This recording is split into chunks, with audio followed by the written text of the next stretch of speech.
Ladies and gentlemen, welcome back to GoJo and Golic. Mike Golic Jr., Mike Golic Sr., and making her triumphant return, Celebrity Jeopardy contestant Katie Nolan. Katie, how you doing, bud?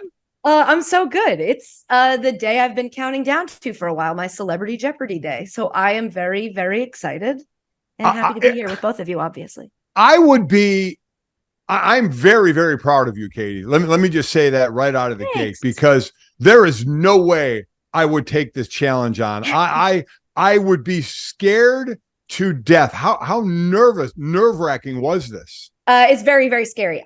Truth be told, I was asked last year to do it, and I thought it was as a joke. Like, I thought they were just like, "Hey, you talk about Jeopardy a lot because you watched it," and so I was like, "No, absolutely not. I would never. I don't want to do a test of wits in front of people, a studio audience, and then you have to wait, and then it's going to air. So you have to just kind of stew in what you know has happened."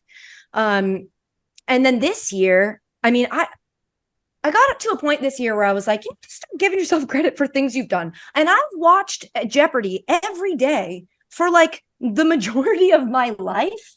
And so I was like, you know the ins and outs of it.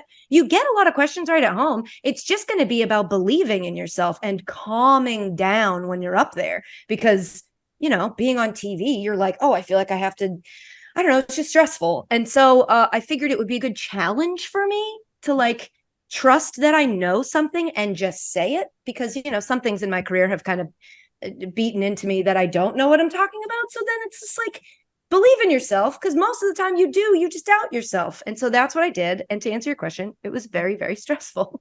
Oh, so you went in with that attitude. I know we're not going to give away any state secrets. Everyone's got to watch tonight to tune in. Right. But how would you now retroactively grade your performance on here? How do you think you did, not in terms of performance, but in displaying that confidence and putting those things to action you just talked about? Okay, just in that one part, I would say like B+, A-. All right. So because I think I did all right in that way. This is going to be so funny once you've watched it to listen back to this, because it's just the grade I would give myself is probably like a C.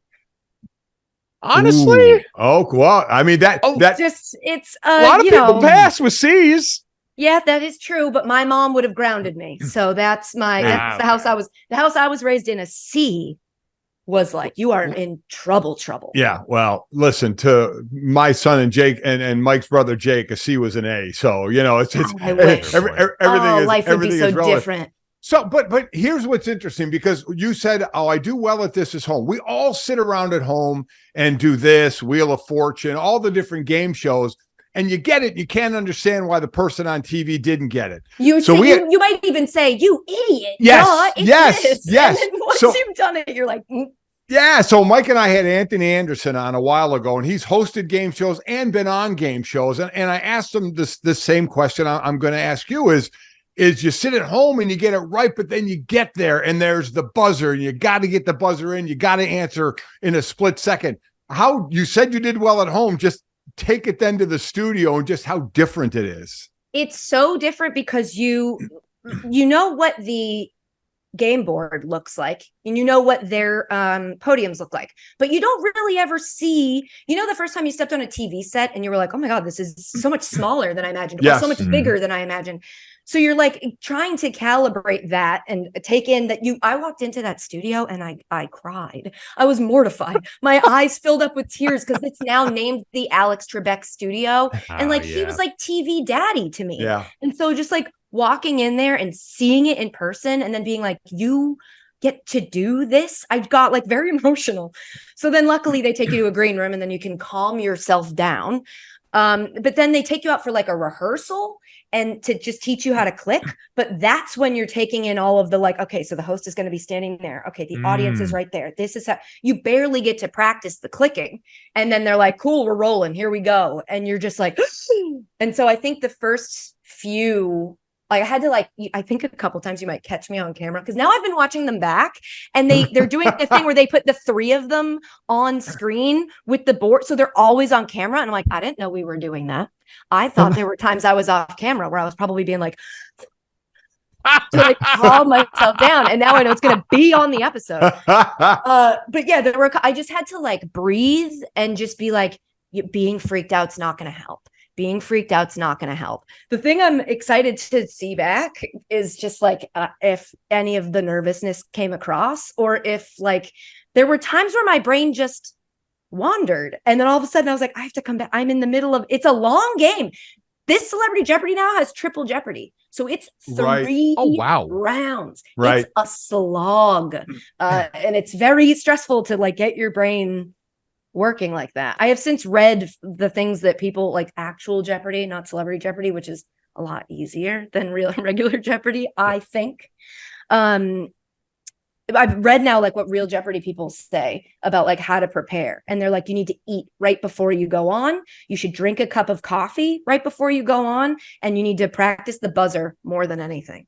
How do you what do you mean practice? I mean, oh, there's ways. If you're truly interested, there are ways. I bought a book. I bought a book that's like the how to master the button. Come on. It's just, there's a guy who like really tested it and built himself. You can, I think, even buy, they'll sell you like a fake one that you can hook up to your computer that'll basically read like how many seconds after the light turns on you buzzed. Because a lot of studies have shown that like, especially when you get to those certain levels of Jeopardy, like I don't know how much Jeopardy you guys are watching, but I'm a big like the champions rounds and all those things that like, you know, Ken used to do. And now it's like Holtzauer and Matamodio and those people, like it's about buzzing. They all know the answers. It's just whether or not you can get in. And I will say the most frustrating thing from my episode was the buzzing, knowing the answer and thinking you buzzed first and somebody got in before you. Did you know that if you buzz before they're done giving the clue, not asking the question, I always say that, giving the clue, if you buzz before they're done, you get locked out from buzzing. For like, so you're like penalized for being eager. Yes. So if like, you know it, so you're like, I want to be the first one in. It doesn't work that way. Once this light goes on, that's next to the clues. Once the light goes on, you can buzz. And so the light goes on, somebody is flipping a switch to open up the voting. And if you voted, you've been bumped to the back of the line. And if you haven't voted and you're the first one to buzz in, you get to answer. It's almost like very frustrating. It's almost like I'm watching F1 where the lights are going and you have to, you know. Yes, it's very intricate and difficult, just like F1 and just as dangerous. Yes, people don't give that nearly the respect it deserves. People have ended up in the hospital on Jeopardy. That's right. That is right. Wait, so yeah, it's very stressful. The buzzing is very stressful. Wow. So you bought the book, but like you've been on here with us a couple of times since this podcast started, and when you were calling games on Apple TV for Major League Baseball, you were showing us all your notes where there were these intricate drawings of people's hands on the baseball for pitches, and you had gone so above and beyond in your prepping for that. So I was going to ask, so Katie Nolan for the podcast audience is holding up all of her flashcards. So this was your mode of practice for this. I have a couple modes. These are my president flashcards because look, there are certain things, my whole philosophy going into this was like, I just don't want to get an easy one wrong. Mm-hmm. I do not want to be asked a question about a country and accidentally give the answer of a city. So let me make sure I know what all 197 countries on Earth are. So I was like, while I'm doing that, I might as well also learn where they are generally. So I studied maps. I now know where every country is. I know like what they border. There's some where you're like, oh, that has a tiny border with Uzbekistan. Like, I don't know. But like, I know it generally where things are, which is something I feel like I should have always known. And we kind of all pretend we know. I just wanted to make sure that going forward in my life, I'll know that. And then, like you said, because you saw a drawing of a hand holding a ball, clearly I take things too far. I then also made sure that I know every capital of every country that we have on planet Earth right now. And that includes those islands over by Australia. And there's many of those. And so I learned all that. I learned the presidents because that feels like something I should have known. I should know the order of the presidents. I did not. I kind of do now. Well, does that make you go, man, I should have retained more? Like I didn't know there were 197 countries, quite honestly. I was shocked by the things I didn't know. I was shocked of like, how have you never heard this before? What's your favorite thing that you learned going back through to get ready for this that's now going to be like your party trick going forward capitals, for a fun fact? 100% capitals. Really? You tell people you know the capital of every country and they just start throwing countries at you. And you're like, got it.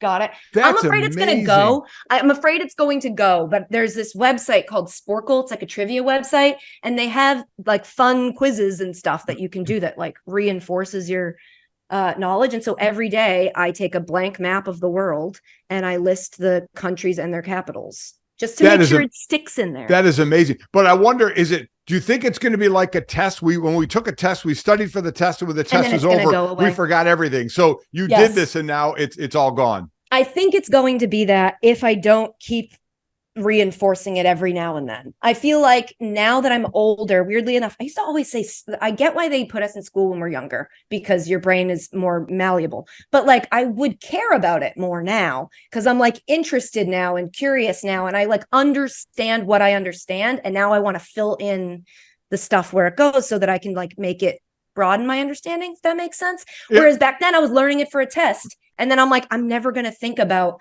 what it matters, which president came after which president. Whereas now I'm like, I didn't realize that this president and this president were this close together. That makes sense. Now I can see how that went and, you know, put together the story of history is what I feel like I'm doing now. And I'm understanding. It is amazing how it works. You go to school when you didn't really think you cared about school. Then after school's over, you wish you'd have studied more in school and you want to learn. But just wait, when you get to my age, you don't give a damn about any of that stuff anymore. So it'll all go away at some point. Yeah, I don't think my brain's getting better, so I don't know that it's going to hold on to all of these countries and capitals. But right now, I'm fun to be with at parties. What about Luxembourg? The capital of Luxembourg, you picked an easy one, is Luxembourg. So it's just one of those. You love those. Vatican City is like that. San Marino's like that. Monaco, where you're like, oh, the capital is just the name of the place. That's sick.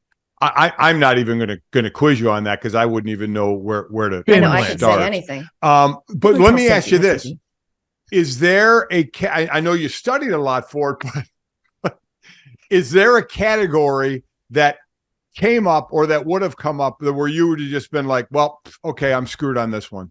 Here's the thing: because of how much it would matter in my life, because the stress would be too high. If there was anything too deeply sports related, I was terrified that my brain would go blank or I'd overthink it or I'd just be like, I have to get this the most right. And then it would be like, that's not, it was the obvious answer. You answered the like kind of niche-er answer.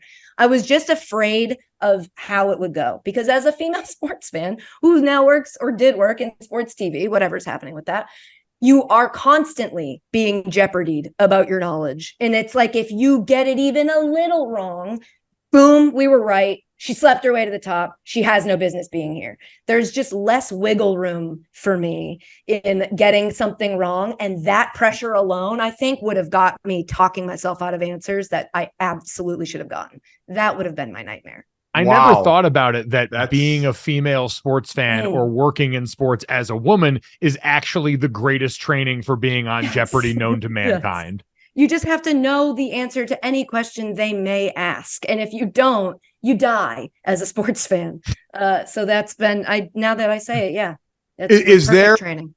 If there were, and they do Celebrity in a lot of the game shows, if there is another one that had it, that would be your, because I know you love Jeopardy, but if there was another game show or if they did this again that you would kill to be on, which would it be? Family Feud. Yes.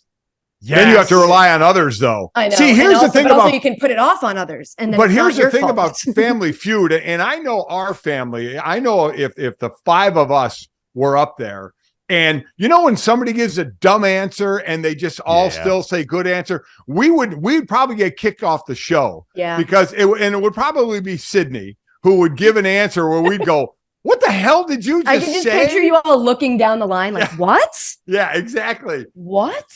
So Family Feud, huh? Yeah, first of all, I think Steve Harvey is a hilarious host on that show. Yes. He's perfect for Family Feud. When he turns to the camera and like acts like he's getting taken out because an answer is so stupid, it's perfect. I could just watch, and I have just watched in hotels where they have those like smart TVs with the weird channels that you don't know what they are. There's a channel that just shows clips from that show. They don't have to be in the same order. It's not full episodes. It's just like a highlight reel of Steve Harvey on Family Feud. And I could watch it all day. I should be ashamed to admit that, and I'm not. That's one of the reasons. And the other reason is because all the cool things I've done, I feel like I've wanted to be able to share them with my family. I'm not even saying that in a way that like I'm not that close with my family, but like going to the Super Bowl. When I became a person who goes to Super Bowls, I was like, I have to find a way to bring my dad to the Super Bowl, like especially the Patriots Super Bowl, which of course the one he saw happened to be the most boring. And the one my brother saw is the one that we lost to the Eagles. But like, I feel like getting them and bringing them to stuff they always want to. And so this would be one I could be like, yeah, you can come do this.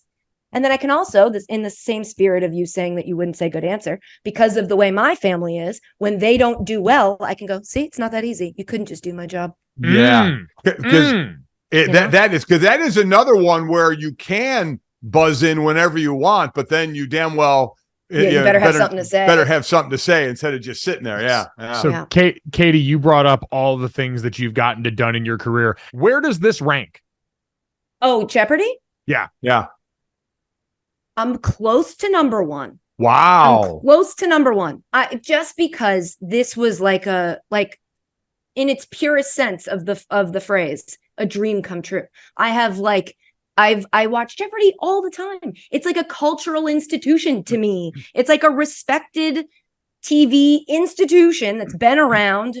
It's still treated with like respect. The networks love it. It's like they're seen as their like shining star. And I got to be on it without having to take the test. I partially think that I got famous only to get famous enough to do this. And now I could just retire on top. This feels like the greatest. I wonder, as they were going through hosts and there were some celebrity hosts.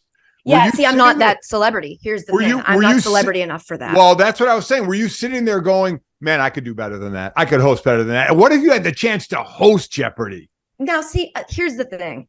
I do think having Ken as the host, and Mayim too, but having Ken as the host is great because he already knows most of the answers. Yeah. And so he doesn't have to wait to be signaled that like that's correct. He's got it. He knows. And he's like played the game before a lot, which I think is really helpful because he understands the traffic and he understands how that person behind the podium is feeling. And he does a really good job of like calming them down. It is funny you describing Ken. It's like having a former player as a coach. Like Ken is the D'Amico Ryans of the Jeopardy hosting set there. Like there's benefits to not being that, and there's benefits to being that. And the thought of hosting Jeopardy would make me throw up. It's like meeting your heroes type thing. Speaking of, you guys are the Celebrity Jeopardy. You're playing for a charity. What was your charity? The Association for Women in Sports Media. And I will tell you, I may have bungled the part where they tell you get to talk about your charity because there is something that is like really stressful when the people that say it before you have like charities that are about like life and death and other such things. But the reason I chose it is because I wanted a charity I have like a personal relationship with. And I also wanted a charity that if I got knocked out in the first round, they would still feel the money that they got. So like if you win the whole thing, they give $1 million. But if you even just play, I think they give, I don't know the number, but they give like 20,000, I want to say 10,000 to a charity. And so I didn't want it to be like, the American Red Cross's like a drop in the bucket. Which, not to say that you shouldn't give to those. Do you know what I'm saying, though? Like, I wanted a place that would be like, oh, my God, that money really helped. And from what I've heard, AWSM, after COVID hit, because people weren't going to school, they, like, suspended a lot of the things they normally do because you're not really networking when there's a virus going around. And so they were, like, not doing too well. And so I was like, this could keep an organization around that I really, really believe in and that like changed my experience in this industry for the better. It could keep it around.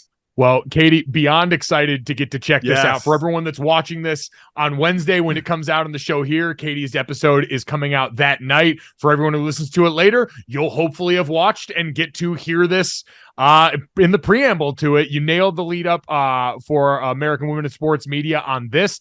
And Katie, if nothing else, I hope I didn't get too much in the way of you finally getting to hang out with my dad on air. No, this was great. This was the ideal first time. Again, training wheels. I'm used to those. Yep. And then, so I'm assuming from here on out, you'll stay home and then we'll just take it. It'll just be you and I, Katie. Yeah. Perfect. That's it. Perfect. Yeah. I love that. That's so good. There he goes. This is good practice. I completely agree. We don't need Mike. He needed to set up this first time after, and then we're pros. We can take care of it. We can take it from here.